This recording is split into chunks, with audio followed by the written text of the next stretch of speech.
College से घर लौटने के बाद देखा कि घर में गहमा गहमी मची हुई है। ताऊ जी किसी से फोन पर बात कर रहे थे। ताई बुआ भाभी न जाने किस गुफ्तगू में मगन थीं। मैं जैसे ही हाथ मुंह धोकर जैसे ही डाइनिंग टेबल पर खाना खाने बैठी, वैसे ही ताई ने मुझे आवाज दी, अभी आती हूँ बोलकर मैं खाना खाने लगी। मैं यानी अंशिका उर्फ अंशु, एक बिल्कुल आम सी गोरखपुर की एक झल्ली सी लड़की। घर में ताई ताऊ, बड़े भैया भाभी, एक बुआ थी। बस कमी थी तो माँ की। सब मुझे बहुत प्यार करते थे, पर माँ के जाने के बाद मैं और पापा अपने आप में ही सिमट कर रह गए थे। मैंने माँ की स्टडी को अपनी दुनिया बना ली और पापा ने समाज सेवा को। खाना खाकर ताई के कमरे में गई तो ताई ने कहा, कल बनारस जाना है। मैंने पूछा कि कौन कौन जा रहा है। ताई बोली, मैं, तुम और ताऊ जी। पता नहीं क्यों दिल अजीब सा धड़क गया। इसके आगे ताई से भी कुछ पूछने की हिम्मत ही नहीं थी। भाभी से भी पूछा तो उन्होंने भी कुछ नहीं बताया। सोच सोच कर मुझे रात भर नींद नहीं आई। खैर भोर में हम बनारस के लिए निकल गए। मेरी स्थिति वैसी ही थी जैसे एक कैदी की जेल में आते समय होती होगी। ताऊ जी, ताई और भैया आपस में बात कर रहे थे और मैं उनकी बात सुनकर ऊँग रही थी। 12 बजे तक हम बनारस पहुंच गए। फिर रहे नहाने धोने के बाद विश्वनाथ जी का दर्शन किया। फिर होटल आ गए। होटल आकर मुझे अजीब सा सुकून मिला। मैं आकर फिर सो गई। शाम 4 बजे ताई ने मुझे आवाज दी, अंशु अंशु।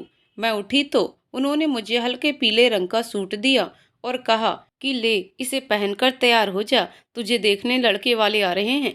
मुझे तो काटो खून नहीं, जिससे मैं डर रही थी वही हुआ। वे फिर मुझ पे चिल्लाई। मैं बेमन से उठी और बाथरूम में चली गई। मुझे चिल्ला चिल्ला कर रोने का मन कर रहा था। इस समय माँ की बहुत याद आ रही थी। थोड़ी देर बाद किसी ने दरवाजे पर दस्तक दी। भैया की आवाज सुनाई दी, अंशु अंशु क्या कर रही है अंदर, जल्दी बाहर निकल। मैंने किसी तरह सूट पहना और बाहर निकल आई। ताई बोली, अब अपने बाल तो बना ले। मैंने बेमन से एक क्लचर लगा लिया। ताई फिर भी शुरू हो गई। इसी दिन के लिए कहती थी कि कुछ लड़कियों वाले गुण ढंग ला अपने अंदर, लेकिन नहीं, महारानी एलिजाबेथ को तो किताबों से ही फुर्सत ना थी। ये सुनते ही मैं जोर जोर से सिसकने लगी। भैया आए और मेरा हाथ पकड़कर बाहर ले गए। फिर कार में बिठाकर मेरे सर पर हाथ रखकर बोले, तू घबरा मत, मैं हूं ना, कुछ गलत नहीं होने दूंगा। भैया की यही सबसे अच्छी बात थी कि वे बोलते ज्यादा नहीं थे, पर सबके मन की बात जानते थे। खैर भैया ने आगे ले जाकर एक पार्लर के सामने गाड़ी रोकी और मुझे बैठने का बोल उस पार्लर के रिसेप्शन पर जाकर बात करने लगे। 5 मिनट बाद वापस आकर मुझे पार्लर में भेज दिया। पार्लर वाली ने मेरा हल्का सा मेकअप कर दिया और बालों में पिन लगाकर खुला छोड़ दिया। फिर वापस हम होटल आ गए और ताई ताऊ के साथ दूसरे होटल में चले गए। लड़के वालों ने पूरा एक हॉल जैसा कमरा बुक किया था। हम एक तरफ सोफे पर बैठ गए। तभी लड़के वाले आने लगे। एक साथ इतने सारे लोगों को देखकर मैं कांपने लगी। भैया ने मेरा हाथ पकड़ा और आंखों से शांत रहने का इशारा किया। लड़के वालों की तरफ से एक जने ने अपने लोगों का परिचय देना शुरू किया। ये अनुपम के बड़े चाचा और चाची, ये छोटे चाचा चाची, ये मामा मामी, ये अनुपम जी की बड़ी बहन और मैं अनुपम जी का जीजा। ताऊ ताई ने सबको हाथ जोड़कर नमस्ते किया और मुझे भी सबको नमस्ते करने के लिए बोला। मैंने भी किसी तरह सबको नमस्ते किया। थोड़ी देर बाद उस तरफ की औरतें मुझे बगल के एक कमरे में लेकर चली गईं। करीब 10 मिनट बाद कथित अनुपम जी के जीजा जी और एक लड़का अंदर आते हैं। जीजा जी बोले कि इनसे मिलिए, ये हैं अनुपम। उस लड़के ने ताई के पैर छुए और मुझे हेलो कहा। जवाब में मेरे मुंह से कुछ नहीं निकला, क्योंकि मैं तो अंदर ही अंदर जल भुनकर खाक हो रही थी। ताई ने लड़के का इंटरव्यू लेना शुरू किया। वैसे लड़के वालों ने मेरा इंटरव्यू पहले ही ले लिया था। कुछ देर बाद जीजा जी बोले, चलिए सब लेडीज लोग नाश्ता कर लीजिए और लड़की लड़के को आपस में बातें कर लेने दीजिए। हालांकि ताई जी मुझे अकेला नहीं छोड़ना चाहती थी, पर क्या करें, लड़के वालों की डिमांड जो थी। सबके जाने के बाद लड़का मेरे सामने लगी कुर्सी पर बैठ गया। अभी तक एक नज़र भी मैंने उसे नहीं देखा था। उसने अपना हाथ आगे करते हुए कहा, हाय आइए मनु, और आप? मैं बिल्कुल जड़वत बैठी रही और कुछ भी नहीं बोली। कुछ देर बाद उसने अपना हाथ नीचे कर लिया। कुछ देर सन्नाटा पसरा रहा। फिर उसने कहा कि आप कुछ कहना चाहती हैं? मुझे तो शायद इसी पल का इंतजार था। बस मैं फट पड़ी और लगभग उसे धमकाते हुए कहा कि वो इस शादी से इनकार कर दे और कह दे मुझे लड़की पसंद नहीं। थोड़ी देर मौन रहने के बाद उसने कहा, क्यों, आपको कोई और पसंद है क्या? अब मैंने अपना सिर उठाया और उसकी तरफ देखा। उसको देखने के बाद मैं उसे देखती ही रह गई। कितना सुंदर था वो, आंखें तो मानो कोई झील जो देखे बस डूब जाए। कुछ देर बाद उसने फिर से अपना सवाल दोहराया। मैं वापस तंद्रा में आई और बोली, जी नहीं, मेरी जिंदगी में कभी किसी के लिए कोई जगह नहीं। वो कुछ भी नहीं बोला और फिर हॉल की तरफ चला गया। कुछ देर बाद अनुपम की बड़ी बहन मुझे भी हॉल में ले गईं। सब लोग नाश्ता करने लगे, पर मेरे मन में तो अजीब सी घबराहट हो रही थी। नाश्ते के बाद सब चलने को तैयार हुए। उसी समय अनुपम की दीदी मेरे पास आई और मुझे एक नारियल, एक अंगूठी और एक लिफाफा पकड़ा के मेरा माथा चूमते हुए बोली, आज से तुम हम लोगों की हो गई। मेरी घबराहट और बढ़ गई और मेरी नज़र उस लड़के को ढूंढने लगी। तभी ताई ने मुझसे सबका पैर छूने को कहा। मैं कांपते हुए आगे बढ़ी और किसी तरह सबके पैर छुए। तभी मेरी नज़र उस लड़के पर पड़ी जो मेरे ताऊ जी से किनारे में न जाने क्या बातें कर रहा था। मुझे तो गुस्से में उसका खून करने का मन कर रहा था। फिर सब लोग जाने लगे और ताई मुझे लेकर कार के पास आ गईं। अनुपम फिर एक बार कार के पास आया और ताई के पैर छूकर आशीर्वाद लिया। मैंने बड़ी आशा भरी नजरों से उसे देखा। उसने भी मेरी तरफ देखा और एक हल्की सी मुस्कान देकर चला गया। हम सब उसी समय गोरखपुर के लिए निकल गए। घर आकर मैंने फिर अपने आप को कमरे में कैद कर लिया। चूंकि मैं पहले भी इसी तरह रहती थी, इसलिए घर में किसी को ज्यादा फर्क नहीं पड़ता था। भाभी ही कभी कभी अनुपम का नाम लेकर मुझे छेड़ती रहती थी। एक दिन पापा ने घर आने पर मेरा उतरा हुआ चेहरा देखकर मुझे अपने पास बुलाया और कहा कि अंशु बेटा, तू खुश तो है ना? अनुपम बहुत अच्छा लड़का है, तुझे बहुत खुश रखेगा। भैया ने भी उनकी हाँ में हाँ मिलाई। उनकी बात सुनकर मैं चिल्ला चिल्ला कर कहना चाहती थी कि मैं अभी शादी नहीं करना चाहती हूँ, शायद कभी भी नहीं करना चाहती, पर ना जाने क्यों मैं कुछ भी नहीं बोल पाई। कुछ दिनों तक सब शांति से चलता रहा। मैंने भी कॉलेज जाना शुरू कर दिया। एक दिन कॉलेज से आने के बाद मुझ पर फिर बम गिरा। भाभी चहकते हुए आईं और बताया कि लड़के वाले एंगेजमेंट करना चाहते हैं और 5 मार्च की डेट पर बताई है। उन्होंने मुझे छेड़ते हुए कहा कि आपकी तो बल्ले बल्ले हो गई, उसी दिन बर्थडे और उसी दिन सगाई। वाह जी वाह, 5 मार्च को ही मेरा बर्थडे भी होता है। पता नहीं क्यों इस बार ना मैं दुखी हुई और न ही खुश। शायद मेरा मन अब मेरी लाइफ में आने वाले बदलाव के लिए धीरे धीरे तैयार हो रहा था। एक दिन भैया मुझे और भाभी को गोलघर ले गए और मुझे लहंगा पसंद करने के लिए कहा। इन सब मामलों में मैं पहले से ही झल्ली थी। मुझे तो कुछ समझ नहीं आ रहा था। मुझे सब अच्छे लगते रहे थे। लास्ट में खींचकर भाभी ने ही मुझे एक पिंक और एक लाइट ब्लू कलर का लहंगा ट्राई करने को बोला। मैंने दोनों ट्राई किया। भैया भाभी को पिंक वाला लहंगा पसंद आया, मुझे भी वो पसंद आया। हमने उसे फाइनल कर दिया। फिर हम भाभी और ताई के लिए साड़ियाँ देखने लगे। भाभी ने लाइट ग्रीन कलर की साड़ी पसंद की और ताई के लिए उन्होंने ताई के पसंदीदा येलो कलर की साड़ी ली। फिर हम लहंगे और साड़ी के ब्लाउज को सिलने के लिए देने के लिए एक बुटीक में गए। वहाँ पर सब काम कंप्लीट करने के बाद हम सबको भूख लगी थी। फिर हम बॉबीज गए।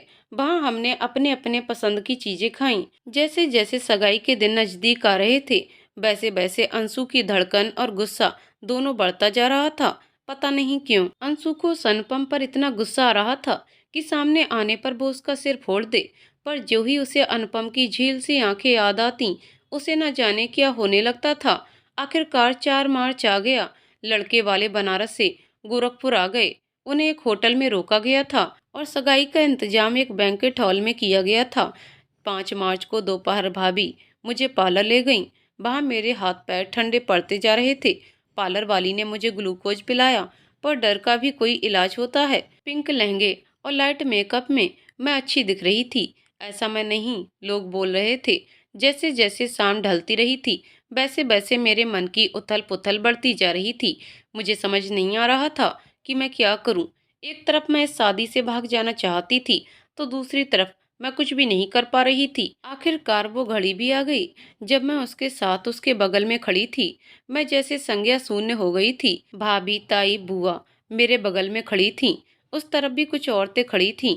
भाभी ने एक थाली में सजा के रखे हुए अंगूठी के डिब्बे में से अंगूठी निकालकर अनुपम को पहनाने को बोला। मुझे जैसे कुछ सुनाई ही नहीं दे रहा था। बुआ ने मेरा हाथ पकड़कर अंगूठी पकड़ाई और अनुपम को पहनाने को कहा। मैं यंत्रवत सी जैसा जिसने कहा मैं करती गई। उसके बाद अनुपम की दीदी ने अनुपम से मुझे अंगूठी पहनाने और मुझसे हाथ आगे बढ़ाने के लिए बोली। मैं वैसे ही शांत खड़ी रही। फिर भाभी ने मुझसे बोला। मैं वैसे ही खड़ी रही। अब अनुपम बोला, अरे भाभी, इतने सुंदर हाथ कोई मुझे इतनी आसानी से थोड़ी ही दे देगा। उसकी आवाज मेरे कानों में जैसे ही पड़ी, मेरी नजर उसके चेहरे पर पड़ी।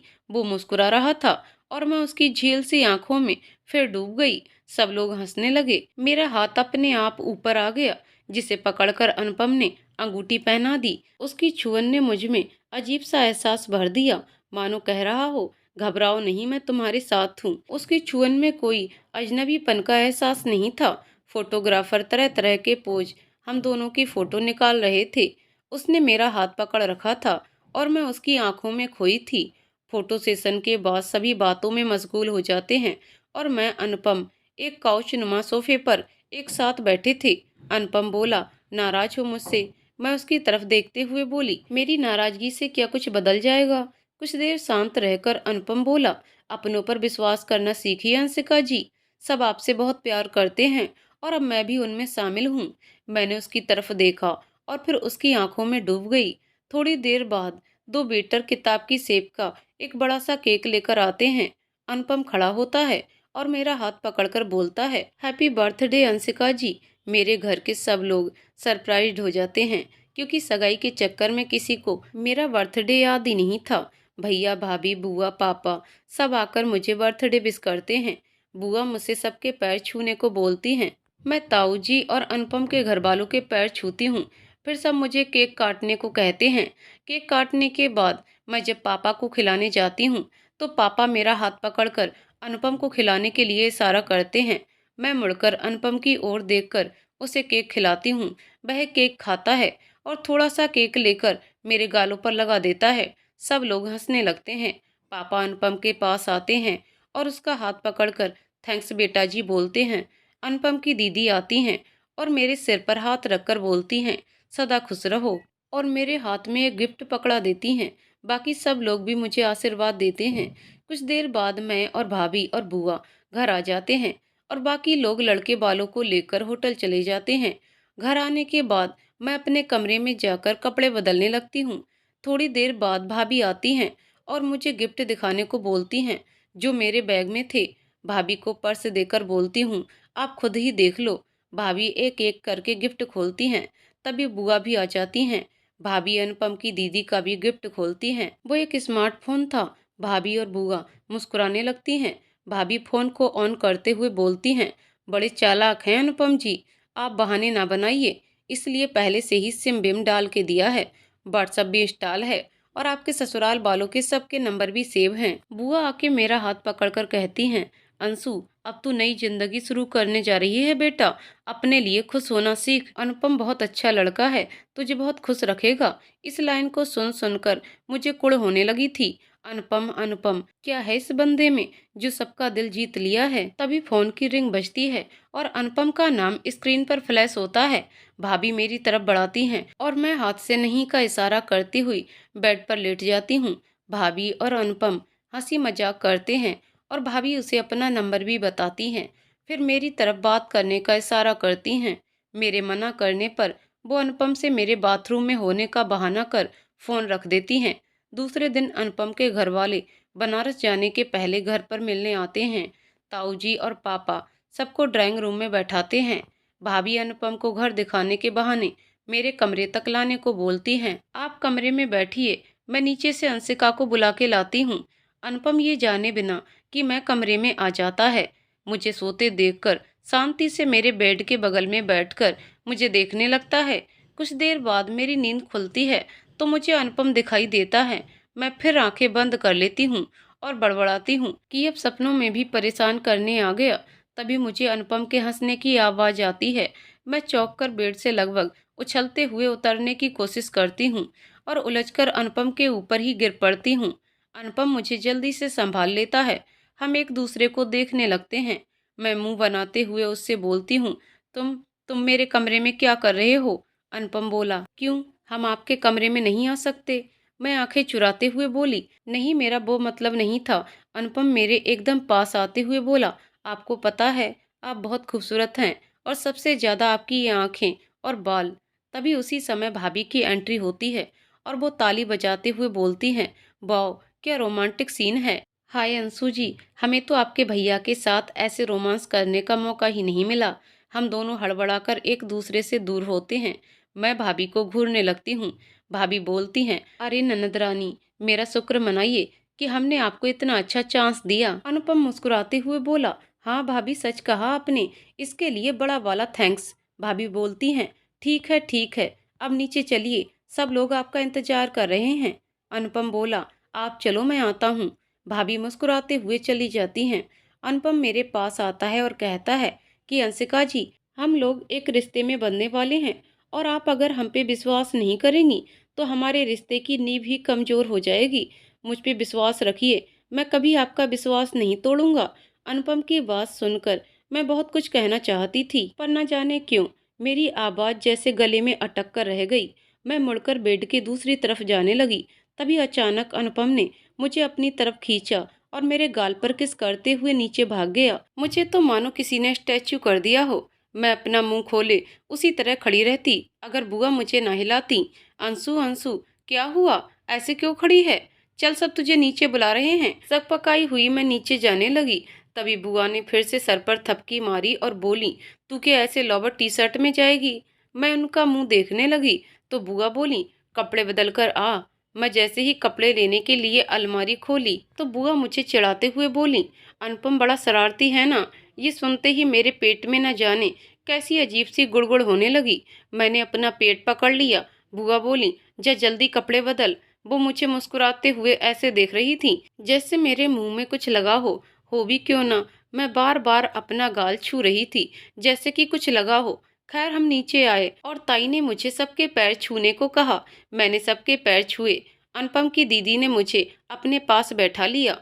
अनुपम की चाची बोली, इतनी सुंदर बिटिया हमारे घर आ रही है, हमारे तो भाग्य ही खुल गए। मैंने ऊपर नजर उठाई तो ये चाची के बगल में बैठा अनुपम मुस्कुरा रहा था। मैंने उसे घूर कर देखा। थोड़ी देर बाद वो लोग बनारस के लिए निकलने लगे। सब बाहर निकल आए। अनुपम भी धीरे से उठा। मैं भाभी के पीछे खड़ी थी। वो भाभी के पैर छूने उनके पास आया और पैर छूने के बाद मेरी तरफ देखकर अपना एक कान पकड़ते हुए सॉरी बोला। भाभी उसके कान पकड़ते हुए धीरे से बोली, किस बात का सॉरी? मेरी नंदरानी को क्यों तंग कर रहे हो? हाँ, अनुपम अपने कान छुड़ाते हुए बोला, ये तो हम दोनों का सीक्रेट है, आपको क्यों बताऊं? वे सब निकल गए और मैं अपना पेट पकड़े न जाने किस दुनिया में विचरण कर रही थी। तभी मोबाइल में मैसेज टोन बजी। देखा तो अनुपम का व्हाट्सएप मैसेज था। उसने लिखा था कि जानती हो अंशु, क्या मैं तुम्हें अंशु बुला सकता हूँ? जब तुम्हें देखा तो दिल ने उसी समय कह दिया कि बस तुम ही वो लड़की हो जो मेरी जिंदगी बन सकती है। भले ही तुम अभी न जाने क्यों मुझसे शादी नहीं करना चाहती, पर मैं तुम्हें यकीन दिलाता हूँ कि एक दिन आएगा जब तुम्हें भी मुझसे प्यार हो जाएगा। I love you Anshu. वैसे किस्सी वाले गाल अभी भी लाल हैं या मुझे देख के ही हो रहे थे? ये पढ़ के तो मेरे पेट में और न जाने कैसी गुदगुदी होने लगी। एक तरफ तो मुझे अनुपम के ऊपर गुस्सा भी आ रहा था, तो दूसरी तरफ उसका वो मुस्कुराता हुआ चेहरा याद आ रहा था। उस दिन के बाद से ही अनुपम के हर घंटे मैसेज आने लगे। कभी वो शेरो शायरी भेजता तो कभी आई लव यू मैसेज। अक्सर रात में कॉल भी करता, लेकिन मैं बात ही नहीं कर पाती। अगर करती भी तो सिर्फ हाँ हूँ करती। अक्सर मैं सोचती, क्या है, ये तो बंदा मुझसे बोर ही नहीं होता। कहाँ वो मुझसे दुनिया जहान की बात करता और कहाँ मैं सिर्फ हाँ हूँ। धीरे धीरे मुझे उसकी आदत पड़ती जा रही थी। पर एक दिन न जाने क्यों सुबह से ही ना तो उसके मैसेज आ रहे थे और न ही फोन। मैं न जाने क्यों बार बार अपना फोन चेक करती थी और फिर खुद पर ही गुस्सा करती और खुद पर ही बड़बड़ाती थी। फोन से ध्यान हटाकर किताबें लेकर बैठी तो उसमें भी मुझे उसका हंसता हुआ चेहरा दिखने लगा। जो किताबें मेरी सबसे अच्छी दोस्त थीं, वो मुझे अपनी दुश्मन लगने लगी। अपने रूम से निकलकर नीचे गई तो देखा सब अपने अपने काम में मशगूल थे। मैं भाभी को ढूंढती हुई किचन में गई तो देखा भाभी और बुआ खाना बना रही हैं। मुझे देख बुआ बोली, तू तू आज यहाँ कहाँ आ गई? कुछ चाहिए क्या? मैं कुछ बोलती उससे पहले भाभी ही हंसते हुए बोली, अरे आने दीजिए ना बुआ जी, कम से कम इसी बहाने कुछ सीख तो जाएंगी, वरना बेचारे अनुपम जी को जिंदगी भर कॉफी और मैगी में ही गुजारा करना पड़ेगा। मुझे कॉफी और मैगी के अलावा कुछ भी बनाना नहीं आता था। वैसे भी कोई सास ससुर तो है नहीं कि ताने दे देकर इनको काम करना सिखा दें। दोनों हंसने लगी। मुझे पता नहीं क्या खटक गया, क्या उसकी भी माँ नहीं है। अब तक मेरा इस बात पर ध्यान ही नहीं गया था। मैं हमेशा सोचती थी कि आखिर क्यों वो मेरे मना करने के बावजूद भी मुझसे शादी के लिए तैयार हो गया, और ऐसा क्या है जो मैं ना चाहते हुए भी शादी के लिए मना नहीं कर पा रही हूँ। क्या यही वो वजह तो नहीं जो मेरे ना चाहने के बावजूद किस्मत हमें मिला रही है। मैं समझ ही नहीं पा रही थी कि मैं किस द्वंद में हूँ। अनुपम का फोन रात में भी नहीं आया। मैं सोचते सोचते न जाने कब सो गई। दूसरे दिन यूनिवर्सिटी निकल गई। क्लास करने के बाद जब स्टैंड से स्कूटी निकाल रही थी कि उसी समय मुझे लगा कि जैसे अनुपम खड़ा है। मैं अपने आप बड़बड़ाने लगी। किस लड़के की वजह से मैं पागल होती जा रही हूँ? किस लड़के की वजह से आप पागल होती जा रही हैं अंशु? दिल अजीब सा उछलने लगा। ये तो अनुपम की आवाज है। पलटकर देखा तो सचमुच अनुपम ही खड़ा था, वही उन्हीं हंसती सी आंखों के साथ। मुझे अपनी आंखों पर विश्वास नहीं हुआ। मैंने आंखें बंद कर फिर से खोली और पलटकर देखा तो सचमुच वो खड़ा था। उसे देखकर मैं हड़बड़ा गई और मेरे हाथ से स्कूटी छूटकर गिर गई। साथ ही अगल बगल की एक दो और गाड़ियां गिर गईं। वो मेरे करीब आया और मुझे किनारे कर गाड़ियों को उठाने लगा। फिर मेरी स्कूटी लेकर स्टैंड से बाहर आ गया। मैं भी उसके पीछे पीछे बाहर तक आई। बैठो, अनुपम बोला। क्यों? और ये मेरी स्कूटी है। तो मैंने कब कहा कि ये मेरी है? अनुपम बोला। मुझे घर जाना है। मैंने कहा तो मैं कौन सा तुम्हें बनारस भगाकर ले जा रहा हूँ? पर मैं घर पर बिना बताए कहीं नहीं जाती। मैंने कहा तो पूछ लो। अनुपम ने कहा मैं पर्स में फ़ोन ढूंढती हूँ, लेकिन फ़ोन शायद घर पर ही छूट गया था। फ़ोन नहीं है। मैं बोली कोई बात नहीं, मेरा है ना, ये लो। अनुपम बोला। मैं उसका फ़ोन लेती हूँ। ऑन करने पर स्क्रीन पर मेरी पिक्चर लगी होती है। ये क्या है? उसे घूरते हुए मैं बोली फ़ोन है और क्या? उसने हंसते हुए कहा तुम चिंता मत करो, मैंने योगेश भैया और पापा जी दोनों से परमिशन ले ली है कि आज तुम मुझे गोरखपुर घुमाओगी। उसने मुझसे हंसते हुए कहा। मुझे कुछ समझ में नहीं आ रहा था, तो हार कर मैंने भैया को फ़ोन लगाया। हाँ अनुपम जी, दूसरी तरफ से भैया बोले। भैया मैं हूँ। मैंने कहा अच्छा छोटी, हाँ तू अनुपम के साथ चली जा, उनको गोरखपुर घूमना है। जी। ये कहकर मैंने फ़ोन काट कर अनुपम को दे दिया। वो मेरी तरफ देखते हुए बोला क्या इरादा है? मैं हार कर बिना कुछ बोले स्कूटी पर बैठ गई। अनुपम गाड़ी चला रहा था और मैं चुपचाप उसके पीछे बैठी थी। अनुपम बार बार साइड मिरर से मुझे देख रहा था।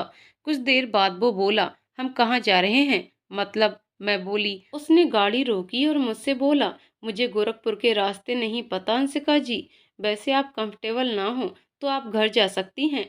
मैं बोली नहीं, ऐसी कोई बात नहीं, क्या गाड़ी मैं चलाऊं? उसने मेरे हाथ में चाबी थमा दी और पीछे बैठ गया। भूख से मेरे पेट में चूहे दौड़ रहे थे, इसलिए मैं उसे सबसे पहले कृष्णा चाट वाले के यहाँ लेकर गई। वहाँ हमने मिश्राम्बू पिया, चाट खाई, दही बतासे खाए और लास्ट में भी आइसक्रीम भी खाई। इस दौरान अनुपम बस मुझे देख रहा था। मैं सोच रही थी कि ये भी सोचता होगा कि मैं कितनी भुक्कड़ हूँ, पर मैं क्या करूँ। इस शॉप पर आकर न जाने मेरी कौन सी इंद्रियां जग जाती हैं कि मेरा पेट तो भर जाता है पर मन नहीं। मैं बिल मांगती हूँ तो अनुपम ही मुझे आंख दिखाकर बिल पे कर देता है। मुझे किसी से जबरदस्ती नहीं करनी आती, इसलिए मैं शांत रह गई। फिर हम बाहर निकले। वहां से हम गोरखनाथ मंदिर गए। वहां अनुपम हर मंदिर में घूम घूम कर पूजा कर रहा था और मैं चुपचाप उसे देख रही थी। शायद ये उसके बनारसी संस्कार थे। मुझे तो ज्यादा पूजा पाठ आता नहीं है, इसलिए मैंने हाथ जोड़कर ही प्रार्थना कर ली। वहां से हम निकले ही थे कि भैया का फोन अनुपम के फोन पर आया। अनुपम ने फोन मुझे दिया। छोटी, तुम लोग कहाँ पर हो इस समय?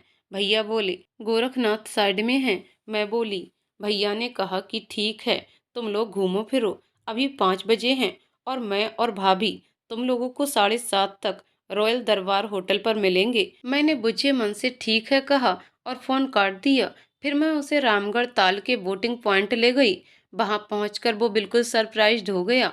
वाह यार, ये तो बहुत ही खूबसूरत जगह है, बिल्कुल किसी बीच की तरह है। वास्तव में ये जगह गोरखपुर की सबसे खूबसूरत जगह है। शहर के एकदम बीचों बीच विशाल झील नुमा ताल, उसके किनारे किनारे बनी सीढ़ियाँ, उनके बीच बीच में बने वोटिंग पॉइंट्स, सड़कों के किनारे लगे गुलमोहर के पेड़ वहाँ की छटा को और चार चांद लगा देते हैं। मुझे वहाँ बैठकर डूबते हुए सूरज को देखना बहुत अच्छा लगता है। हम दोनों वहाँ सीढ़ियों पर बैठ गए। मैं वहाँ बैठकर डूबते हुए सूरज को देख रही थी और अनुपम मुझे। थोड़ी देर बाद अनुपम ने अपना हाथ मेरी ओर बढ़ाया और मैंने अपने आप उसके हाथों में अपना हाथ दे दिया। उसने बड़े ही प्यार से मेरे हाथों को अपने हाथों में थाम लिया। मैं सोचने लगी कि ये अनुपम की तरफ मेरा आकर्षण है या विश्वास। हाँ, शायद ये विश्वास ही है, क्योंकि मैंने उसकी आंखों में हमेशा एक सच्चाई पाई थी। मैं उसकी तरफ देख रही थी। उसने मुझे पूछा, क्या देख रही हो? मैं सकपका गई। वो हंसने लगा। हम फिर घूमते हुए ऊपर सड़क की तरफ लगे हुए बेंच पर बैठ गए। एक तो खुशनुमा मौसम और दूसरी तरफ सड़कों के किनारे लगे हुए गुलमोहर के फूल माहौल को और खुशनुमा बना रहे थे। अनुपम बोला, अंशु, क्या कोई ऐसी बात है जो तुम मुझसे कहना चाहती हो पर कह नहीं पा रही हो? मैंने सिर हिलाते हुए कहा, नहीं, पता नहीं क्यों आज उसका साथ अच्छा लगा, पर मुझे तुमसे बहुत कुछ कहना है। अनुपम बोला, जानती हो अंशु, जब से मैंने माँ पापा को खोया है ना, तब से सारे रिश्तों ने मुझसे बस फॉर्मेलिटीज ही निभाई है। मैं दुखी ना हूँ, अपनी पढ़ाई ठीक से करूँ, सब मुझसे यही चाहते थे। मैं क्या चाहता ये किसी को नहीं पता। दीदी मुझसे बहुत बड़ी हैं, उनकी शादी भी जल्दी हो गई थी, इसलिए वो मेरे लिए दो पार्टों में पिसती हुई मशीन बनती जा रही थी। ये देख मैंने मुस्कुराहट का चोला ओढ़ा और अपने सारे कर्तव्यों को निभाता चला गया। आईआईटी रुड़की के पास होने के बाद तुरंत जॉब लग गई और दीदी की इच्छा अनुसार अब जल्द से जल्द शादी कर उन्हें जिम्मेदारी से मुक्त करना था। सच बताऊं तो मेरी भी अभी कोई इच्छा नहीं थी शादी की, और बड़े बेमन से गया था मैं तुम्हें देखने, पर ज्यों ही तुम्हें देखा तो तुम्हारी भी आंखों में वही उदासी और तलाश दिख रही थी जिससे मैं रोज गुजर रहा था। पता नहीं क्यों मुझे उसी समय तुमसे प्यार हो गया, और उस पर तुम्हारी बेबाकी सी ये कहना मैं शादी के लिए मना कर दूं ने मुझे और तुम्हारे पास ला दिया। अनुपम चुप हो गया। उसकी आंखों में कुछ नरमी थी। मैंने उसके कंधे पर हाथ रखकर उसे शांत रहने का इशारा किया और वो मेरे कंधे पर अपना सिर रखकर रोने लगा। मैं काठ हो गई। यही तो मैं भी चाहती थी कि किसी के कंधे पर सिर रखकर रोना, पर शायद मैं अभी अनुपम से उतना नहीं जुड़ पाई थी। उसी समय अनुपम का फोन बजा। भैया का फोन था कि वो हमें पेटालून पर बुला रहे थे। मैंने बिना कुछ बोले स्कूटी स्टार्ट की। अनुपम भी बिना कुछ बोले आकर चुपचाप बैठ गया। पूरे रास्ते में हम दोनों ने कोई बात नहीं की। पेटालून पहुंचने पर अनुपम ने मेरा हाथ पकड़ा और कहा, सॉरी, मैं कुछ ज्यादा ही भावुक हो गया था। कोई बात नहीं, मैं बोली। हम दोनों एक दूसरे की आंखों में देख रहे थे। तभी भाभी हम दोनों के सिर पर चपत लगाते हुए बोली, सारा रोमांस आज ही कर लोगे?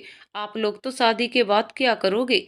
हमने पलटकर देखा तो भाभी भैया खड़े थे। मुझे तो इतनी शर्म आ रही थी कि मैं जल्दी जल्दी आगे बढ़ने लगी। मन ही मन सोच रही थी कि हे भगवान, भैया ना जाने क्या सोचते होंगे। बाकी सब भी मेरे साथ पीछे पीछे ऊपर आ गए। भैया ने जबरदस्ती अनुपम को एक शर्ट और ट्राउजर दिलवाई। भाभी ने अपने लिए कुर्ती ली। मैं इन सब में अलग खड़ी थी। अनुपम बार बार मुझसे कह रहा था कि मैं अपने लिए भी कुछ शॉपिंग करूं। भाभी और भैया हंसने लगे। भैया बोले, अंशु, और शॉपिंग? आप बारात लेकर दरवाजे तक आ जाएंगे, तब तक ये यहीं खड़ी रहेगी कि और क्या लूं? सब हंसने लगे तो मैंने अपनी बड़ी बड़ी आंखों को और बड़ा किया और उन्हें घूरने लगी। तभी अनुपम ने छोटे बच्चों की तरह मेरे गाल पकड़ते हुए कहा कि गलत बात भैया, आप मेरी अंशु को चिढ़ा रहे हैं।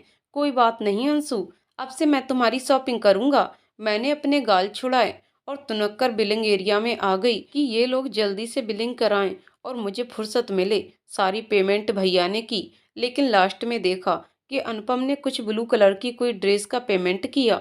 मैंने सोचा कि अपनी दीदी के लिए ले रहा होगा। वहां से हम रॉयल दरबार आए और खाना ऑर्डर किया।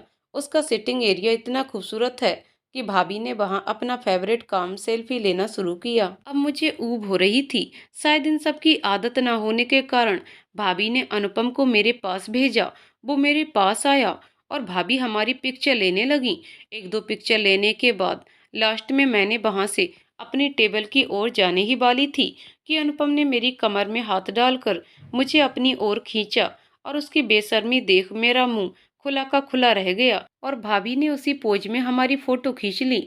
मुझे इतनी शर्म आ रही थी कि मैं क्या बताऊं। किसी तरह हमने खाना खाया। उसके बाद भैया बोले, अंशु तू अनुपम जी को लेकर स्टेशन चल और मैं तेरी भाभी पीछे से आते हैं, वहां तू अपनी स्कूटी जमा कर देना और हमारे साथ घर चलना क्योंकि काफी रात हो चुकी है। मैंने सिर हिलाया और हम सब बाहर आए। मैंने अनुपम को लेकर स्टेशन निकल गई। स्टेशन पहुंचने पर मैंने स्कूटी जमा की और हम दोनों प्लेटफॉर्म पर आ गए। हम दोनों चुपचाप खड़े थे। कुछ देर बाद अनुपम बोला, कुछ दिन बाद हमारी शादी हो जाएगी, तब भी क्या तुम ऐसे ही चुपचाप रहोगी? फिर उसने मेरा हाथ पकड़ा और बोला, अच्छा सच सच बताओ कि आज पूरा दिन तुमने मेरे साथ गुजारा, कि पूरी जिंदगी इसी तरह मेरे साथ गुजारना पसंद करोगी? मैं उसकी आंखों में देखने लगी।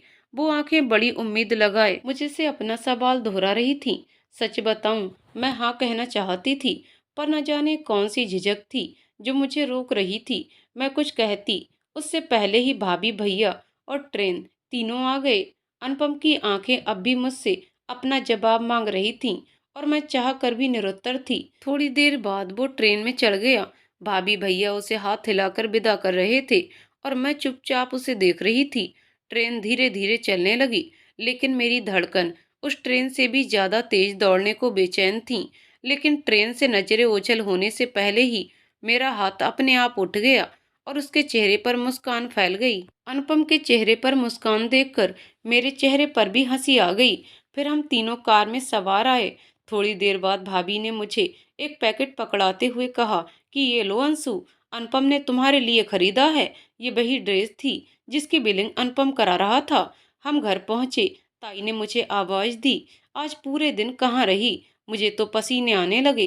तभी भैया बोले, अम्मा कॉलेज के बाद हम उसे अपने साथ ले गए थे।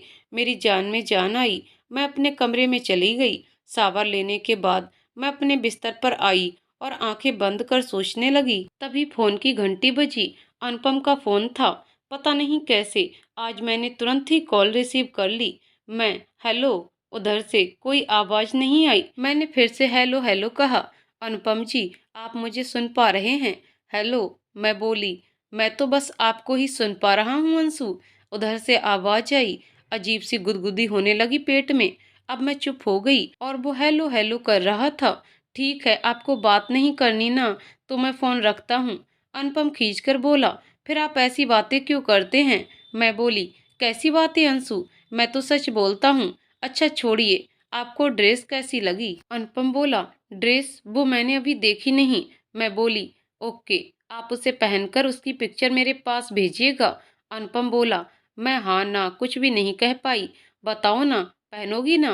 अनुपम ने इतने प्यार से बोला कि मेरे पेट में फिर अजीब सी गुड़गुड़ होने लगी। बोलो ना। वो फिर जिद करने लगा। मैंने हूँ में जवाब दिया और फोन काट दिया। थोड़ी देर बाद अनुपम का फिर फोन आया। फोन बज के कट गया। मैंने रिसीव नहीं किया।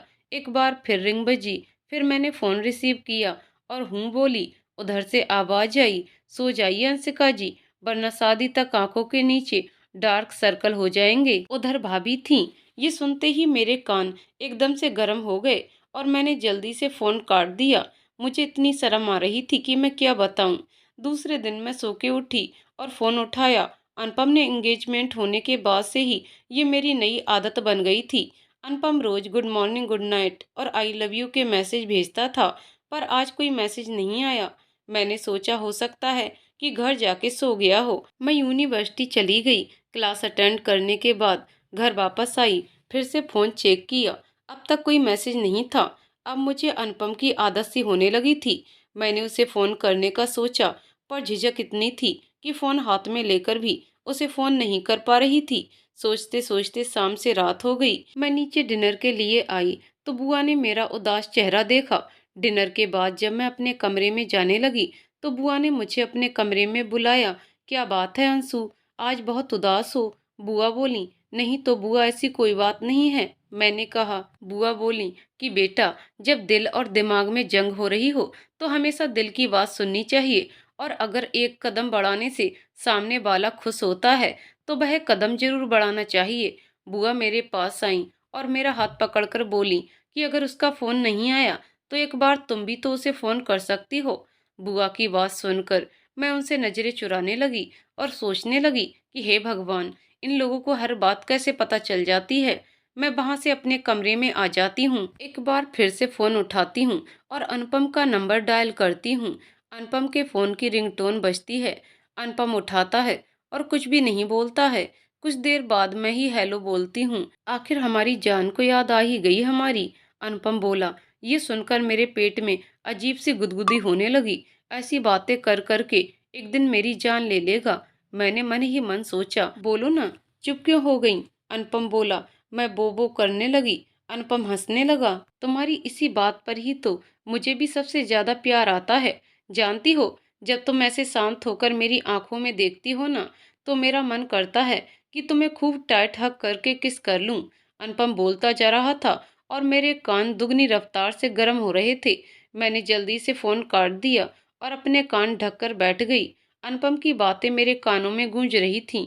मैंने शर्मा के अपना चेहरा तकिए से ढक लिया। अनुपम ने फिर फोन किया और कहा कि यार, तुम लड़कियों की प्रॉब्लम क्या होती है कि खुश होती हो तो वह फोन काट देती हो और गुस्सा होती हो तो भी फोन काट देती हो। मैं हंसने लगी। ऐसे ही हंसती रहा करो जान, हमारे भी चेहरे पर मुस्कान आ जाया करेगी। आज नाश्ते में शायरी खाई थी क्या? मैं हंसते हुए बोल पड़ी। अरे वाह, मैम के मुंह में भी जबान है क्या? अनुपम बोला। मैं फिर चुप हो गई। वो हेलो हेलो करने लगा। अच्छा सॉरी जान, नाराज होकर मेरी जान मत निकाला करो। अनुपम बोला। तुम फिर शुरू हो गए? मैंने कहा। यार, तुम बड़ी अनरोमांटिक हो। अनुपम बोला। ठीक है, बाय, अब मैं रखती हूँ, मेरी कल मॉर्निंग में ही क्लास है। मैं बोली। नहीं प्लीज, अभी नहीं, बस थोड़ी देर और। अनुपम ने इतने प्यार से कहा कि मैंने फोन नहीं काटा। अब वो अपने दोस्तों के बारे में बताने लगा। वो बार बार एक लड़की प्रिया का नाम ले रहा था। प्रिया ऐसी, प्रिया वैसी। अब मुझे पता नहीं क्यों जलन सी होने लगी। फिर मैंने नींद आने का बहाना करके फोन रख दिया। मुझे अजीब सी कुड़ होने लगी। उसके बारे में सोचते सोचते मैं जाने कब सो गई। सुबह काफी देर से मेरी नींद खुली। पापा मुझे आवाज देते हुए मेरे कमरे में आए। पापा बहुत दिनों बाद मेरे रूम में आए थे। वे बहुत आश्चर्य में पड़ गए जब उन्होंने देखा कि मैंने वो कमरा बिल्कुल वैसे ही सजा रखा था जैसे कि माँ सजाती थी। पापा भावुक हो गए और कहा कि आशा जी, माँ का नाम था, ने हमें बहुत अकेला कर दिया है बेटा। हमने तो सिर्फ अपनी पत्नी खोई थी, पर आपने तो माँ के साथ साथ बाप को भी खो दिया था। हमने आपको बिल्कुल अकेला छोड़ दिया था बेटा। हमें माफ कर दीजिए अंश का बेटा। पापा के इतना कहते ही मैं उनसे लिपट गई और फूट फूट कर रोने लगी। पापा भी रोने लगे। माँ के गुजरने के बाद ये पहला मौका था जब मैं इतना रोई थी, वरना जब भी मैं दुखी होती अपने आप को कमरे में बंद कर लेती थी। थोड़ी देर बाद बुआ भी मेरे कमरे में आ गईं और बोली, ये बाप बेटी का भरत मिलाप हो गया हो तो आओ नाश्ता कर लो, नाश्ता ठंडा हो रहा है। बुआ पापा से बोली, राकेश, क्या तुम मुझे स्कूल छोड़ दोगे? पापा बोले, ठीक है। पापा और बुआ नीचे चले गए और मैं माँ की यादों में खो गई। तभी फोन पर अनुपम का मैसेज आया। गुड मॉर्निंग भेजा था, साथ में आई लव यू भी चिपका था। रोज पढ़ के मेरे चेहरे पर मुस्कान आ जाती थी, पर आज पता नहीं क्यों मेरी नाक चढ़ गई। अनुपम सिर्फ शाम या रात में ही फोन करता था, सुबह नहीं। पर आज न जाने कैसे उसका फोन आ गया। मैंने कॉल रिसीव की। गुड मॉर्निंग जान। अनुपम बोला। मैंने हूँ बोला। यार, तुम्हारी डिक्शनरी में हूँ के अलावा कोई वर्ड नहीं है। अनुपम बोला। मतलब? मैंने कहा, जब देखो तब हाँ हूँ के अलावा कोई और शब्द बोलती हो। जान, कम से कम गुड मॉर्निंग का तो जवाब गुड मॉर्निंग से बोला करो। अनुपम बोला। अब तो मेरी नाक और भी चढ़ गई, मगर किसी तरह मैंने उसे गुड मॉर्निंग कहा। ये हुई ना बात, अब बोलो आई लव यू। अनुपम बोला। मैंने ध्यान तो दिया नहीं कि अनुपम क्या बोल रहा है और मैं उसकी बात दोहराते हुए बोली, आई लव यू। पर लास्ट वर्ड बोलने के साथ ही नाक के साथ साथ मेरी आंख भी चढ़ गई थी।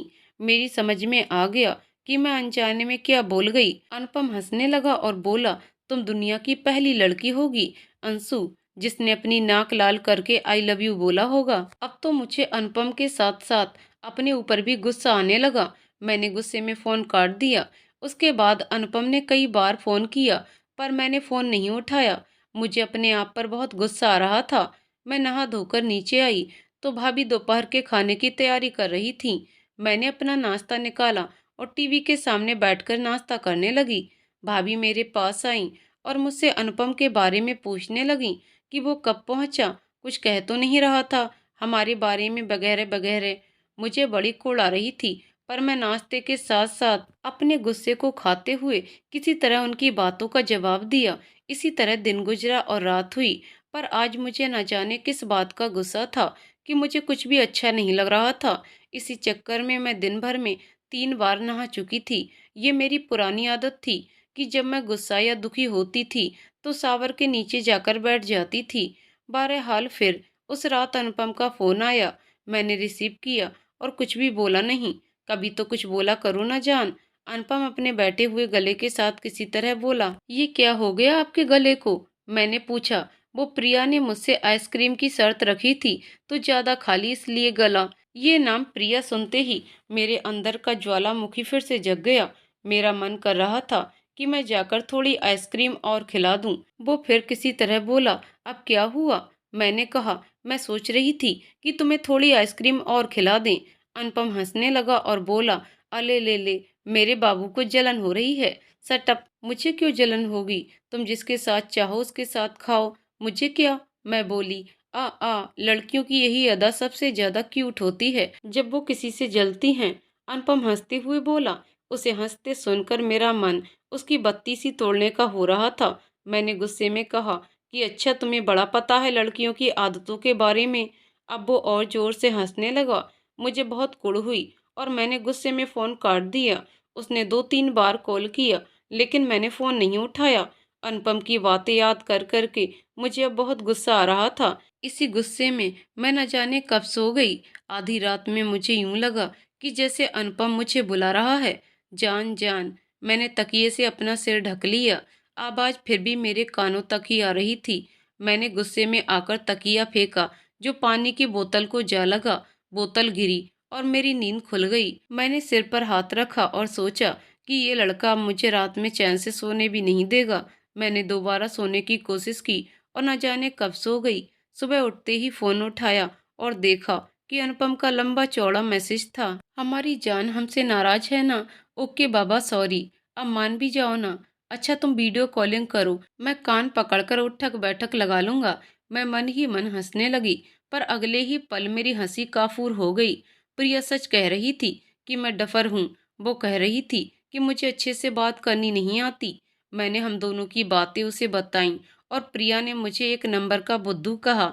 सॉरी नांसिका, अब गलती हो गई, प्लीज माफ कर दो। मैंने बुदबुदाते हुए कहा कि प्रिया ने बोला है, तब इनको पता चला कि साहब ने गलती की, वरना तो इन्हें पता ही नहीं चलता। मेरे गुस्से का पारा फिर चढ़ गया। मैं नहा धोकर नीचे नाश्ते के लिए नीचे आई। आज संडे था, इसलिए सब घर पर ही थे। मैं डाइनिंग टेबल पर बैठी और नाश्ता करने लगी। तभी भैया बोले, छोटी, नाश्ता करके जल्दी से तैयार हो जा, आज तेरा लहंगा लेने चलेंगे। मैं कुछ नहीं बोली तो भाभी ने मुझे चिढ़ाते हुए कहा, अरे अंशिका जी, खुश हो जाइए, आपका लहंगा लेने हम बनारस चल रहे हैं। बनारस का नाम सुनते ही खाना मेरे गले में अटक गया। मुझे खांसी आने लगी। ओहो, इतना खुश हो गई बनारस के नाम पर, खांसी आने लगी। भाभी ने कहा, मैं जाकर क्या करूंगी? मैंने कहा, तुम नहीं चलोगी तो क्या लहंगा हम ट्राई करेंगे? भैया ने हंसते हुए कहा। तभी पापा बोले, कैसे जाओगे तुम लोग? फ्लाइट से। भैया ने कहा, फ्लाइट? एक और बम मेरे ऊपर गिरा। फ्लाइट से जाने का नाम सुनकर मुझे पसीना आने लगता है। खैर, भैया भाभी ने मुझे किसी तरह मनाया। 40 मिनट बाद हम सब बनारस पहुंच गए। एयरपोर्ट पर हमें लेने के लिए एक गाड़ी खड़ी थी। ये किसने भेजी? मैंने पूछा। तेरे दूल्हे ने, भैया ने हंसते हुए कहा। भैया के जवाब से मैं तो मौन साध गई, पर भाभी की चटर पटर चलती रही। कुछ देर बाद एक शॉप पर पहुंचे। भाभी ने लहंगे और साड़ियां दिखाने के लिए कहा। दुकानदार ने पहले हमें लहंगा दिखाना शुरू किया। मुझे तो वैसे भी ज्यादा कुछ समझ में नहीं आता था, इसलिए चुपचाप बैठे देख रही थी। भाभी ने 2-4 लहंगे किनारे करके मुझे ट्राई करने के लिए कहा। उधर से मैं एक सुर्ख लाल रंग के लहंगे को पहने बाहर आई। संयोग से ब्लाउज पहनते समय मेरा क्लचर टूट गया और मेरे लंबे बाल खुल गए। तभी मैंने देखा कि अनुपम एक लड़की के साथ अपनी चिर परिचित मुस्कान के साथ खड़ा था। तभी वो लड़की मेरे पास आई। माशा अल्लाह, इस घोचू को तुम जैसी सुंदर लड़की कैसे मिल गई? अरे यार, ये लहंगा कितना खूबसूरत लग रहा है तुम पर। वो लड़की लगभग चीखते हुए बोली। सब लोग मुझे देख रहे थे और मैं उस लड़की को। तभी अनुपम भी हमारे पास आ गया और बोला, मेरी जान को नजर न लगा चुड़ैल। अच्छा मैं चुड़ैल और तुम बड़े हीरो हीरालाल। वो उसकी पीठ पर मारते हुए बोली। पता नहीं क्यों उन दोनों की हरकतों से मुझे बड़ी कोफ्त हो रही थी, इसलिए मैं भैया भाभी के पास चली गई। वो दोनों भी उनकी हरकतों पर हंस रहे थे। मुझे कुछ भी अच्छा नहीं लग रहा था। मैंने एक दो लहंगे और ट्राई किए, उसके बाद मैंने और लहंगे ट्राई करने से मना कर दिया। सबको वही पहले वाला लहंगा ही अच्छा लग रहा था। लहंगे के बाद हम साड़ियाँ देखने लगे। सब साड़ियाँ देख रहे थे और मैं अनुपम को। पर अनुपम तो उस लड़की में बिजी था। वो अपने लिए लहंगे देख रही थी। तभी उसकी नज़र मुझ पर पड़ी तो उसने अनुपम के कान में कुछ कहा। अनुपम मेरी तरफ देखने लगा। मैंने अपनी नज़र घुमा ली। पता नहीं क्यों मुझे रोना आ रहा था। थोड़ी देर बाद अनुपम हम लोगों के पास आया और बोला, आप लोगों की शॉपिंग हो गई हो तो चलिए कुछ खा पी लेते हैं, बड़ी जोरों की भूख लगी है। भैया ने सारी साड़ियों और लहंगे की बिलिंग की। शॉप के दो नौकर दो बड़े बड़े झोलों में सारा सामान बाहर लाए। एक झोला डिग्गी में रखा गया। दूसरे के लिए भैया ने अनुपम से बोला कि इसे वो अपनी डिग्गी में रख ले। पर अनुपम तो शायद सब कुछ पहले से प्लान करके आया था। उसने मुस्कुराते हुए भैया को अपनी गाड़ी दिखाई और न जाने भैया से क्या कहा। भैया मेरे पास आए और बोले, छोटी तुम अनुपम और प्रिया के साथ आओ। सीट पर सामान रखने के बाद बैठने में परेशानी होगी। सचमुच गाड़ी छोटी थी, इसलिए सीट पर बिल्कुल भी जगह नहीं थी। मैं मन मारकर किसी तरह उनकी गाड़ी में बैठी। प्रिया कार ड्राइव कर रही थी और अनुपम उसके बगल में बैठा था। कार में सिर्फ प्रिया ही बोल रही थी। मैं और अनुपम चुप बैठे थे।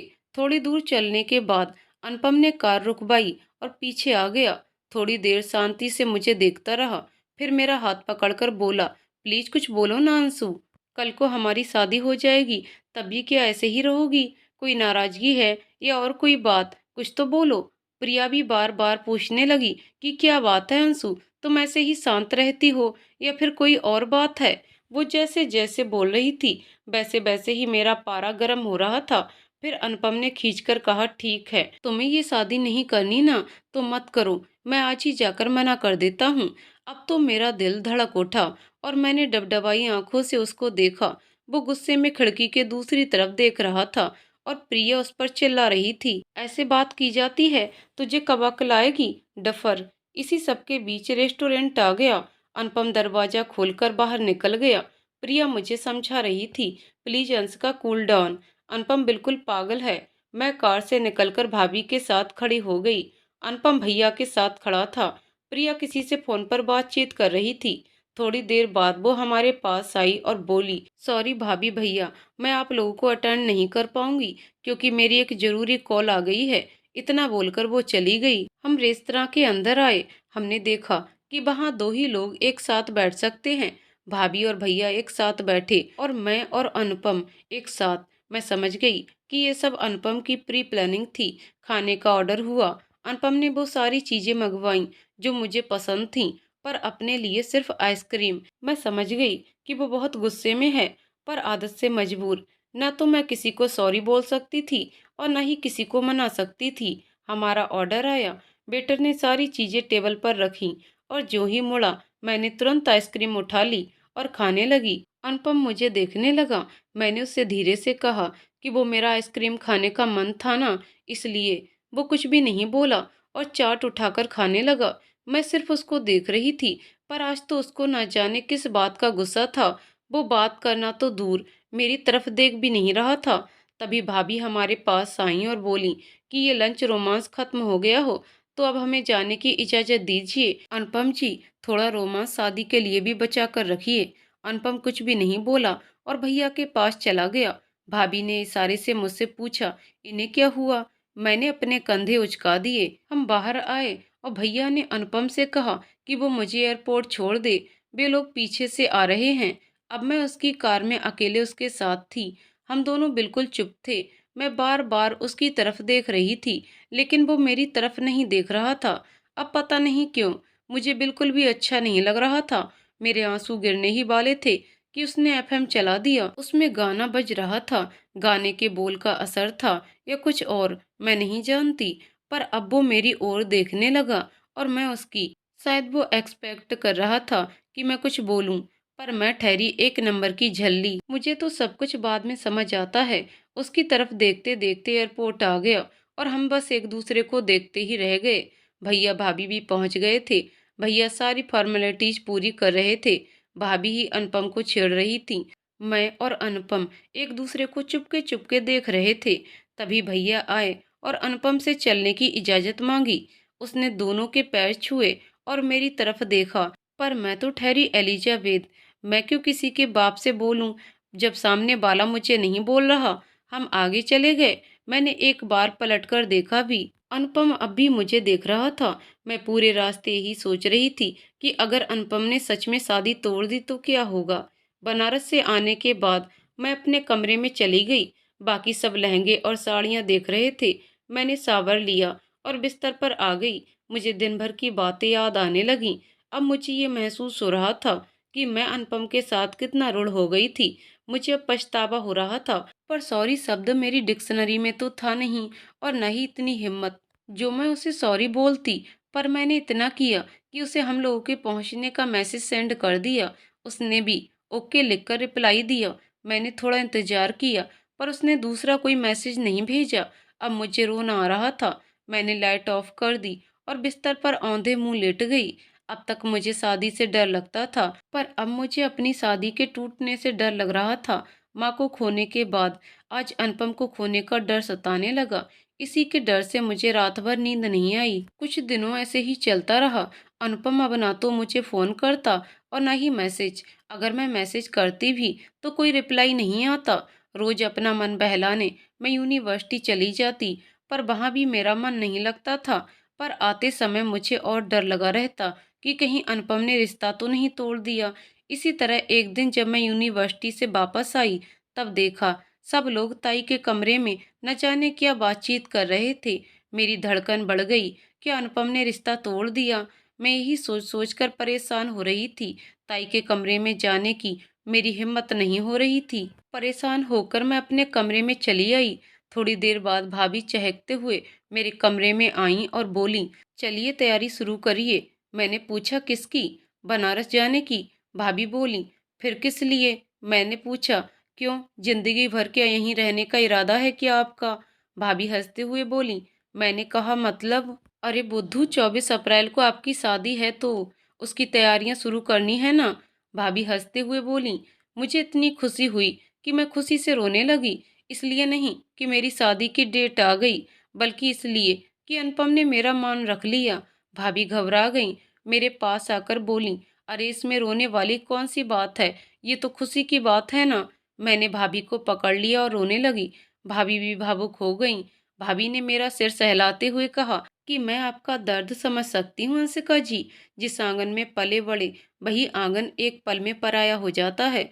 पर क्या करें, ये तो जग की रीत है, हर लड़की को निभाना पड़ता है। भाभी ने फिर मुझसे कहा कि देखिए, आपने मुझे रुला दिया ना। मेरे आंसू पोंछते हुए बोली कि ये आंसू विदाई के लिए बचा कर रखिए और चलिए जल्दी से फ्रेश होकर नीचे आइए, साथ में खाना खाते हैं। बुआ जी भी आ गई होंगी। भाभी नीचे चली गई। मैंने सावर लिया और आकर ड्रेसिंग के सामने खड़ी हो गई। आज मेरे चेहरे पर एक अलग सी चमक और मुस्कान थी। मुझे नीचे जाने में बड़ी शर्म आ रही थी। मैंने सोचा कि सब मेरा चेहरा देखकर न जाने क्या सोचेंगे। तभी फोन की रिंग बजी। मेरे चेहरे पर और भी चमक आ गई। मैंने सोचा कि अनुपम का फोन है। मैं दौड़कर आई तो देखा भाभी का फोन था। वो मुझे खाना खाने के लिए नीचे बुला रही थीं। पर फोन देखने के साथ ही मेरे चेहरे पर आई चमक उदासी में बदल गई। मैं नीचे आई। भाभी, ताई और बुआ तीनों डाइनिंग टेबल पर बैठकर खाना खा रही थीं। भाभी ने मेरा खाना पहले से ही निकाल कर रखा था। मैं धीरे धीरे खाना खा रही थी। वो तीनों खाते खाते मुझे देख रही थीं। शायद भाभी ने उन्हें मेरे रोने के बारे में बताया था। मैंने अपना चेहरा ऊपर किया तो देखा वो तीनों मुझे देख रही थीं। मैं भी उनको देखने लगी तो बुआ बोली, अंशिका बच्चा, अब तेरी शादी होने वाली है बेटा, खुश रहा करो और ये कभी भी मत सोचना कि अब तुम्हारा घर नहीं बेटा। पर तू हमसे ज्यादा अनुपम से प्यार करना बेटा, क्योंकि तुम्हारे लिए तो हम सब हैं, पर उसकी सिर्फ तू रहेगी। मैं खाना खाकर अपने कमरे में आ गई। बुआ की बातें मेरे कानों में गूंज रही थीं। सच में अनुपम कितना अकेला है। कहने को तो बहुत लोग हैं उसकी जिंदगी में, पर प्यार देने वाला कोई नहीं। आज मुझे उससे बात करने का मन कर रहा था, पर मैं ये सोच के मायूस हो गई कि वो फोन तो उठाएगा नहीं। आगे के दिन भी ऐसे गुजरे। ना अनुपम ने फोन किया और न ही मैं कर पाई, क्योंकि भाभी और बुआ रोज मुझे शॉपिंग के लिए घसीट ले जाती थीं। कभी ज्वेलरी की शॉपिंग, कभी ससुराल वालों के कपड़े, कभी कुछ कभी कुछ। मैं इतना थक जाती कि वहां से आने के बाद मैं कब सो जाती मुझे खुद भी नहीं पता चलता। आखिरकार 22 अप्रैल से हमारी शादी की रस्में शुरू हो गईं। हल्दी वाले दिन भाभी ने मुझे पीले कलर का लहंगा पहनाया और साथ में पिंक कलर की फूलों वाली ज्वेलरी। मैं इतनी सुंदर लग रही थी कि मुझे खुद भी यकीन नहीं हो रहा था। नीचे आने पर ताई ने मुझे देखते ही उठकर काला टीका लगाया और बलैया उतारी। सबने मुझे हल्दी लगाई। पापा और भैया ये सब देखकर अभी से भावुक हुए जा रहे थे। दूसरे दिन मुझे मेहंदी लगाई गई। मेहंदी वाली ने बहुत ही खूबसूरत मेहंदी लगाई। उसने उसमें अनुपम का नाम भी लिखा। अनुपम अनुपम का नाम सुनकर दिल ऐसे उछल रहा था कि क्या बताऊं। फिर 24 अप्रैल आ गया। मुझे सुबह से ही बड़ा अजीब सा लग रहा था। जिस शादी के नाम से मैं इतना डरती थी, आज वही मुझे एक अजीब सी खुशी दे रही थी। बस यही मन चाह रहा था कि अनुपम जल्दी से मेरे सामने आ जाएं और मैं उनको देख पाऊं। खैर, मुझे तमाम तरह की रस्में निभानी पड़ी। उसके बाद लगभग 3 बजे भाभी मुझे पार्लर ले गईं। रास्ते में उन्होंने मुझे बताया कि बारात आ गई है। बारात को होटल में ठहराया गया था और खाने पीने और जयमाला का इंतजाम एक मैरिज हॉल में किया गया था, जबकि शादी की बाकी रस्में घर से होनी थीं। लगभग 7 बजे पार्लर वाली ने मुझे तैयार कर दिया। थोड़ी देर बाद भैया हमें लेने आए। भैया ने मुझे देखा तो देखते ही रह गए। पास आकर भाभी से बोले, हमारी छोटी कितनी बड़ी हो गई है ना। हम घर आ गए। मैरिज हॉल घर के पास ही था, तो सबने सोचा कि जब बारात आएगी तो मुझे वहां ले जाएंगे। भैया मैरिज हॉल चले गए और पापा और ताऊ जी घर पर कपड़े बदलने आए। मैं ड्राइंग रूम में ही बैठी तो दोनों ने ही मुझे देखा। पापा तो मुझे देखकर भावुक हो गए और रोने लगे। ताऊ जी ने भी आज पहली बार मेरे सर पर हाथ फेरा और अपनी आंखें पोंछते हुए अपने कमरे में चले गए। तभी बुआ पापा के ऊपर चिल्लाई कि बिटिया का मेकअप खराब करवाओगे क्या। इतना सुनते ही पापा हंसने लगे और अपने कमरे में चले गए। पापा, ताऊ जी और भैया ने कुर्ता पजामा और सदरी पहना था, साथ ही राजस्थानी साफा बांधा था। भाभी, ताई और बुआ बनारसी सिल्क में एकदम महारानियां लग रही थीं। आखिरकार वो घड़ी आ गई जिसका मुझे बेसब्री से इंतजार था। भैया घर आए और हमें बताया कि बारात आ गई और थोड़ी देर में जयमाला शुरू हो जाएगी। हम हॉल पहुंचे। फिर पीछे से मुझे एक रूम में ले जाया गया। फिर मैं फूलों की चादर के नीचे स्टेज की तरफ बढ़ने लगी। घबराहट और शर्म के मारे मेरा सर ऊपर ही नहीं उठ पा रहा था। भाभी और बुआ मेरे साथ साथ चल रही थीं। ये डीजे वाले भी ना कभी कभी गाना एकदम सटीक बजाते हैं। ये गाना बज रहा था, आए हो मेरी जिंदगी में तुम बहार बन के, मेरे दिल में यूं ही रहना तुम प्यार प्यार बन के। फिर मैं स्टेज के पास आई जहां अनुपम मेरा इंतजार कर रहा था। फिर फोटोग्राफरों ने उसे मेरा हाथ पकड़कर स्टेज की सीढ़ियां चढ़ाने के लिए कहा। अनुपम ने बिल्कुल वैसे ही किया। मैं स्टेज पर आ गई। फिर हम दोनों एक दूसरे लोटस टाइप के स्टेज पर गए। हम दोनों उन बड़ी पंखुड़ियों में बंद थे।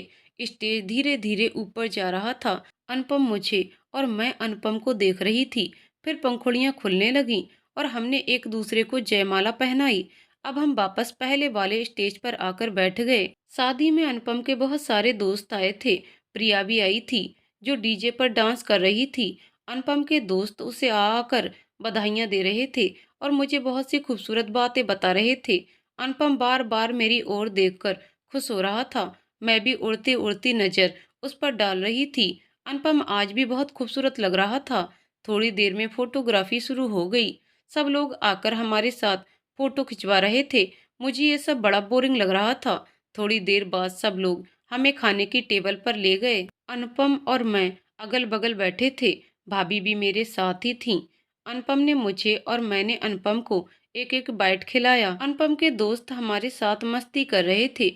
प्रिया मोबाइल से हमारी पिक्चर क्लिक कर रही थी, पर न जाने क्यों वो थोड़ी थोड़ी देर में आकर अनुपम की प्लेट से खाना खा रही थी, जो मुझे बिल्कुल भी अच्छा नहीं लग रहा था। मेरा मन हो रहा था कि मैं उसे बोल दूं कि वो जाकर दूसरी प्लेट में खाना लेकर खा ले। आखिरकार भाभी ने उसे टोक ही दिया। उसका मुंह बन गया और मेरा मेरा तो मन कर रहा था कि मैं भाभी का मुंह चूम लूं। मैंने अनुपम की ओर देखा तो वो हंस रहा था। शायद वो मेरे मन की बात समझ गया था। मुझे भी हंसी आ गई। थोड़ी देर बाद मुझे घर ले जाया गया। फिर घर पर शादी की बाकी रस्मों की तैयारियां होने लगी। मुझे मंडप में बिठाया गया। थोड़ी देर में अनुपम भी आ गया, कुर्ते पजामे और बनारसी सदरी में। वो एकदम से राजकुमार लग रहा था। फिर शादी की रस्में शुरू हुई। फेरे हुए, सिंदूरदान हुआ और हमारी शादी संपन्न हो गई। थोड़ी देर बाद हम दोनों को कोहबर में, वो जगह जहाँ शादी के लिए कुल देवता की स्थापना की जाती है, में ले जाया गया। वहां हमने एक दूसरे को लड्डू और दही खिलाया। भाभी अनुपम से खूब मजाक कर रही थी और अनुपम भी उनका बखूबी जवाब दे रहा था। फिर अनुपम होटल चला गया और मेरे घर में मेरी विदाई की तैयारी होने लगी। विदाई का नाम सुनकर ही मेरा दिल बैठा जा रहा था। मैं रोने लगी तो घर के सब लोग मुझे देख देख कर रोने लगे। भाभी और बुआ मुझे मेरे कमरे में ले आईं और उन्होंने मुझसे कहा कि मैं नहा धोकर फ्रेश हो जाऊं। मैं नहा धोकर वापस आई तो भाभी मुझे साड़ी पहनाकर तैयार करने लगी। तैयार होने के बाद मुझे नीचे ले जाया गया। तकरीबन 3 बजे मेरी विदाई हो गई। सब लोग खूब रो रहे थे, सबसे ज्यादा पापा और ताऊ। फिर हम एयरपोर्ट के लिए निकल गए। पापा, भैया और ताऊ भी एयरपोर्ट तक हमें छोड़ने आए। मैं एक बार फिर भावुक हो गई और लगभग 1 घंटे बाद हम बनारस पहुंच गए। हम अनुपम के घर पहुंचे। अनुपम का घर संकरी गलियों के बीच एक 4 मंजिला मकान था। हम नीचे की फ्लोर पर थे और जहां दीदी और प्रिया ने अनुपम और मेरा दरवाजा छेक रखा था। अनुपम ने प्रिया को इशारा किया तो प्रिया ने बोला कि आज हमारी दोस्ती नहीं चलेगी, आज मैं तेरी बहन हूँ, समझा। ये सुनकर मुझे बड़ी खुशी हुई। अनुपम ने फिर उन दोनों को कुछ रुपए दिए और हम घर के अंदर आ गए। यहाँ भी कोहबर में हमसे पूजा करवाई गई। फिर तमाम रस्में शुरू हुईं। उसमें एक रस्म अंगूठी ढूंढने की थी। उसमें अनुपम हर बार जीत गया और मेरा मुंह बन गया। फिर मुझे एक कमरे में ले जाया गया। शायद ये अनुपम के मम्मी पापा का कमरा था। उसमें अनुपम के मम्मी पापा, अनुपम और दीदी की फोटो दीवार पर टंगी थी। एक बड़ा सा बेड भी पड़ा था। मुझे दीदी ने कहा कि अब तुम आराम करो, मैं बाहर से दरवाजा लगा दे रही हूँ कि ताकि तुम्हें कोई परेशान ना करे। मैं बेड पर बैठे बैठे जाने कब सो गई। शाम को अनुपम के दूर के रिश्ते की कोई भाभी आई और मुझे जगाया और बोली कि जाकर नहा लो। मैं नहाकर वापस आई तो मैंने दीदी के बारे में पूछा तो उन्होंने बताया कि दीदी के ससुर की तबीयत खराब हो गई है, इसलिए वो अपने ससुराल चली गईं। अनुपम भी गया है और वह अभी थोड़ी देर में आ जाएगा। उन्होंने मुझे एक रेड कलर की साड़ी पहनाई जिसमें मैं बहुत ही सुंदर दिख रही थी। ऐसा मैं नहीं, वो भाभी बोल रही थी। फिर उन्होंने मुझे खाना दिया।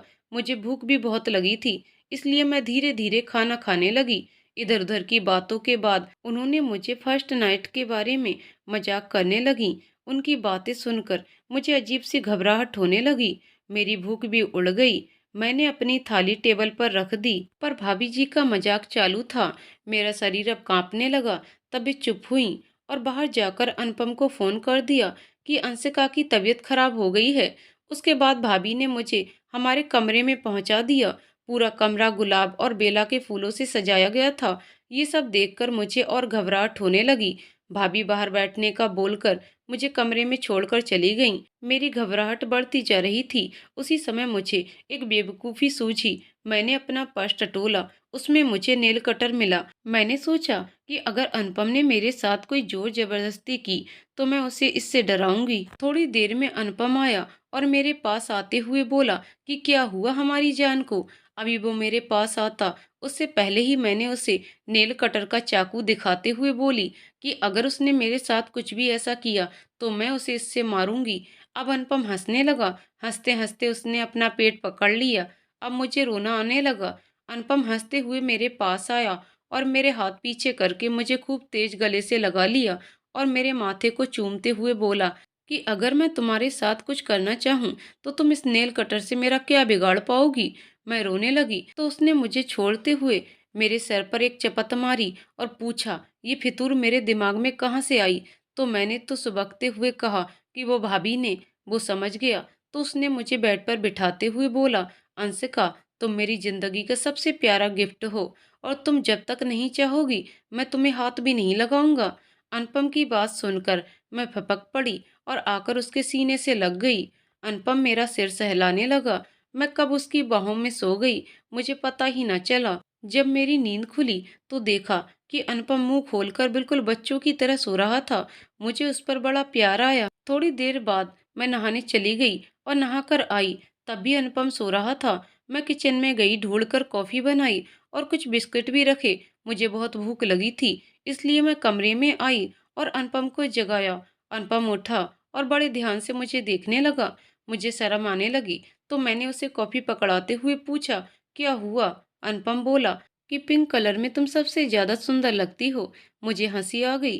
तभी अनुपम के मोबाइल पर दीदी का फोन आया। वे बोली कि आज अंशिका से कुछ मीठा बनवा लेना, आज उसकी पहली रसोई है। फोन काटकर अनुपम हंसने लगा और बोला, चलिए बीबी जी, आज से चूल्हा चौका संभालिए। मैंने कहा, मतलब? अनुपम बोला कि दीदी ने कहा है आज तुम्हारी पहली रसोई है ना, इसलिए तुम कुछ मीठा बनाओ। बनाने का नाम सुनते ही मेरा मुंह बन गया। अनुपम ने पूछा कि क्या हुआ, तो मैंने कहा कि मुझे कॉफी और मैगी के अलावा कुछ भी बनाना नहीं आता। अनुपम मुस्कुराते हुए बोला, कोई बात नहीं जान, हम आपको सिखाते हैं। हम किचन में चले गए। हमने हलवा बनाना स्टार्ट किया। वो मुझे बताता गया, मैं वैसे वैसे बनाती गई। बनाने के बाद मैंने भगवान को भोग लगाया और पूजा की। तब तक अनुपम भी नहा धोकर आ गया। हमने साथ में हलवा खाया। वो लगातार मेरी आंखों में देख रहा था और मैं पलकें झुकाकर शर्मा रही थी। तभी अचानक अनुपम का फोन बजा और वो किसी से सर जी करके बात करने लगा। फोन काटने के बाद उसने कहा कि कोई पुल गिर गया है, उसे अर्जेंटली जाना पड़ेगा। मैं घबरा गई। उसने मुझसे कहा कि घबराना नहीं और ऊपर से चाची को बुला लेना। अनुपम गया और रात वापस नहीं आया। मैंने दीदी से पूछा तो उन्होंने कहा, पीडब्ल्यूडी का इंजीनियर है और इतना बड़ा हादसा हो गया है तो कुछ तो जिम्मेदारी होगी ना उसकी। घर से भी फोन आया, सब मुझे ना घबराने की बात कहते थे। पूरे 2 दिन हो गए थे और मेरा मन अनुपम के लिए बेचैन हो गया था। तभी रात में 2 बजे बेल बजी। चाची जी ने दरवाजा खोला। मैं अंदर कमरे में थी। मैंने जैसे ही उनकी बातें सुनी, मैं रोते हुए दौड़कर आगे के कमरे में चली गई। चाची जा चुकी थीं और अनुपम दरवाजा बंद कर रहा था। मैंने उसे देखते ही दौड़कर उसके सीने से लग गई। उसने भी मुझे पकड़ लिया। मैं रो रही थी और अनुपम से कह रही थी कि अब मुझे छोड़कर कहीं मत जाना। आज मेरी सारी झिझक, सारी शर्म, सब कुछ खत्म हो गई। आज हम दोनों के बीच के सारे फासले खत्म हो गए और हमारा मिलन हो गया। दोस्तों, कहानी यहीं पर समाप्त होती है। तो दोस्तों, आपको कहानी कैसी लगी कमेंट करके जरूर बताइएगा। कहानी पसंद आई हो तो वीडियो को लाइक शेयर करें और चैनल को सब्सक्राइब करें। कहानी को पूरा सुनने के लिए बहुत बहुत धन्यवाद दोस्तों।